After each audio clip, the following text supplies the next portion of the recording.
दियो। फ्राइट में आरसीएम लगेगा 5%, यानी फ्राइट अगर आप पेड करते हो भाड़ा तो जीएसटी उस पर पेड करना पड़ेगा 5%। अगला आपको जीएसटी लगा के बिल देते भाड़े का, तो आपने जीएसटी पेड कर दी तो आपको कोई आरसीएम नहीं भरना, अगला जीएसटी नहीं लगा के दे रहा है और आरसीएम एप्लीकेबल करके आपको बिल्टी दे रहा है, तो उसमें 5% जीएसटी आपको भरना पड़ेगा। वो जीएसटी की इनपुट आपको मिल जाएगी। पहले आपको जीएसटी जमा करवानी है, वो जमा करके आपको इनपुट में जीएसटी ऐड हो जाएगी, वो बाद में यूटिलाइज हो जाएगी। अगर बिल में किसी भी तरह का फ्राइट है तो आइटम में जो रेट है वही रेट लगेगी फ्राइट पर। बिल में अगर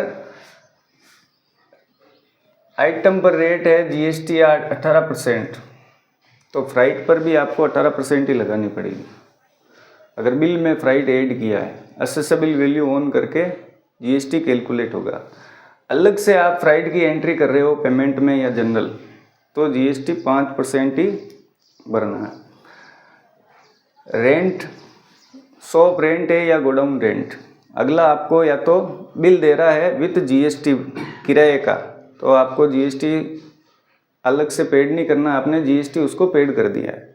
अगला अनरजिस्टर्ड है तो उसमें भी रेंट पर भी आपको 18% आरसीएम पेड करना पड़ेगा। दोनों का प्रोसेस सेम ही है, तरीका सेम है, जीएसटी अलग है। इनके लिए आपको वाउचर भी अलग क्रिएट करना है। जैसे पेमेंट की एंट्री कर रहे हो तो उसका वाउचर अलग क्रिएट करना है, नॉर्मल पेमेंट का नहीं है। पेमेंट आरसीएम से वाउचर भी अलग क्रिएट होता है, जैसे परचेज का वाउचर, सेल का वाउचर अलग अलग क्रिएट कर सकते हो, वैसे इनकी एज ए बिल बुक होनी चाहिए क्रिएट करने की। अब सीधी एंट्री करनी है आपको पेमेंट में तो सीधी कर सकते हो, नहीं तो जनरल एंट्री करनी पड़ेगी। कैश या बैंक, कैश में आप 35,000 तक फ्राइट पेड कर सकते हो। ट्रक वालों के लिए ये नियम बना रखा है कि कोई भी माल लेके आ रहा है और आप 10,000 से, नॉर्मल नियम तो है 10,000 से ज़्यादा आप कैश पेड नहीं कर सकते, लेकिन भाड़े में उनको छूट दे रखी है, 35,000 तक उनको कैश दे सकते हैं कि उनके डीजल भरवाना है या और भी कोई काम है।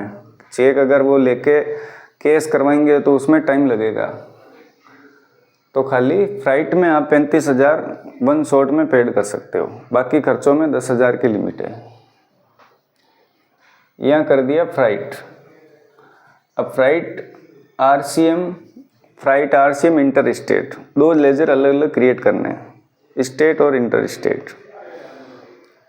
ये मान लो नॉर्मल एंट्री हो गई। अब मान लो फ्राइट अपने टोटल 7 में पेड कर रहे हैं, 2 दिन से, 4 दिन से, 10 दिन से, 1 महीने से, तो इसकी पहले आपको जनरल एंट्री करनी। कोई भी खर्चा आप बिल जिस डेट का है उस डेट में पेड नहीं करके बाद में पेड करते हो तो पेमेंट में तो एंट्री होगी नहीं। पेमेंट में एंट्री कब होगी? जब आप तुरंत उसको पेड कर रहे हो। अब मान लो या तो इंटर स्टेट की एंट्री कैसे करनी है, या बाद में पेमेंट कर रहे हो फ्राइट का, तो एंट्री करनी है आपको F7 जनरल में। मान लो आज 17 तारीख का बिल है, 15 तारीख का है, पेमेंट किया है 17 तारीख को, तो एंट्री तो 15 तारीख को ही करनी है। अब पेमेंट में एंट्री होगी नहीं, वो होगी समायोजन की एंट्री, जनरल एंट्री। तो फ्राइट अकाउंट डेबिट टू जो भी ट्रांसपोर्टर है जिसको आप पैसा पेड करोगे या जिस बिल्टी जिस पे नाम है, तो यहाँ ट्रांसपोर्टर का नाम आपको क्रिएट करके लिखना है। बाद में अगर कोई भी खर्चा पेड करो, चाहे आप शॉप रेंट करो, गोडाउन रेंट करो, इलेक्ट्रिसिटी का है, चाहे स्टेशनरी का है, जो बिल की डेट के अलावा बाद में अगर आप पेड करते हो तो पहले उसकी जनरल एंट्री करनी पड़ेगी आपको। Stationery account debit to party account. बाद में अगर पेड करते हैं तो जनरल एंट्री क्रिएट करनी है। तुरंत कर रहे हो आप तो उसको पेमेंट में F5 में हाथों हाथ कर सकते हो। अब ये एंट्री होगी मान लो 1000 की, तो ये एंट्री तो अपने की है बिल्टी की। अब पेड करेंगे तो यहाँ पर क्या आ जाएगा, ट्रांसपोर्टर का नाम आ जाएगा।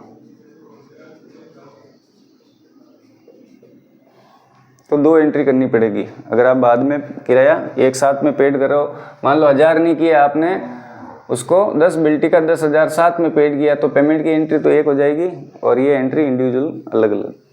इंटर स्टेट में आपको जनरल एंट्री करके ही फ्राइट की एंट्री करनी है, भले ही आपने सेम डे पेमेंट किया है, क्योंकि इंटर स्टेट की अगर आप सिंगल एंट्री करोगे पेमेंट में तो वो स्टेट डिफाइन नहीं कर पाएगा 3B में। इसका इफेक्ट पड़ेगा GST या 3B में।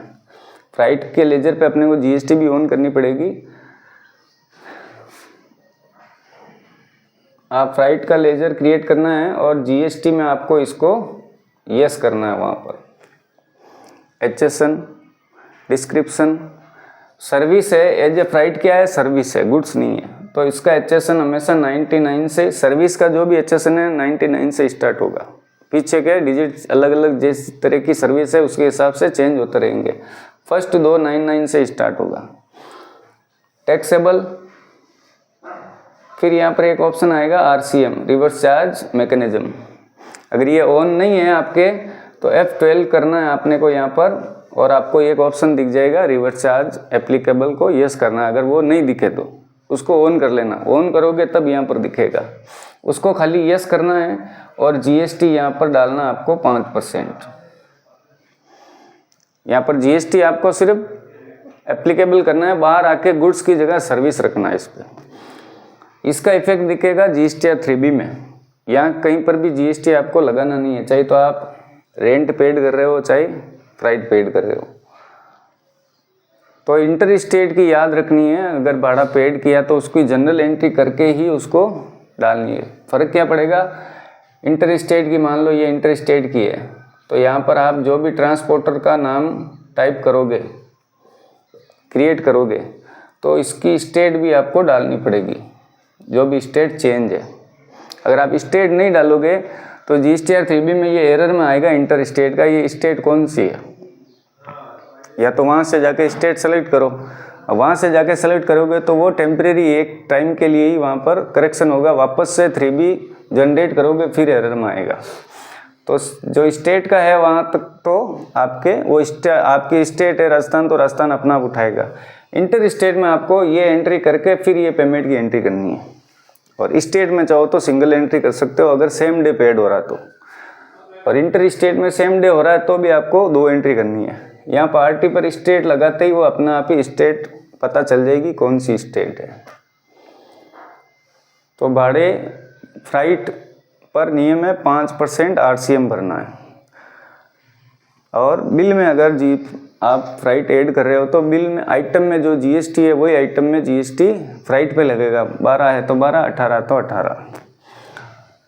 रेंट किसी भी तरह का रेंट है, शॉप रेंट है, गोडाउन रेंट है, कोई भी है तो उस पर 18% RCM आपको भरना है। अगर अगला GST लगा के दे तो आपको नहीं भरना है, आपने GST पेड कर दिया है, नहीं दे तो आपको करना है। इसका भी लेजर आपको इसी हिसाब से क्रिएट करना है, RCM यस करना है। अब इसका इफेक्ट कहाँ दिखेगा आपको, GST या 3B में। GST या 3B आप ओपन करोगे, आउटवर्ड यानी कि सेल, इनवर्ड यानी कि परचेज। नीचे आपके टैक्सेबल और एक ऑप्शन आएगा, पहले तो GST फ्री या एग्जेम्प्ट लिखा हुआ आएगा, नीचे ऑप्शन आएगा आपके रिवर्स चार्ज। आपने GST नहीं लगाया है, खाली यस किया। अब GST या 3B में आपके यहाँ पर मान लो 1000 रुपये डाल रखे हैं तो 5% के हिसाब से 50 रुपये प्लस 50 रुपये GST यहाँ पर 3B में दिखाएगा। अब इसकी एंट्री करनी है समायोजन की।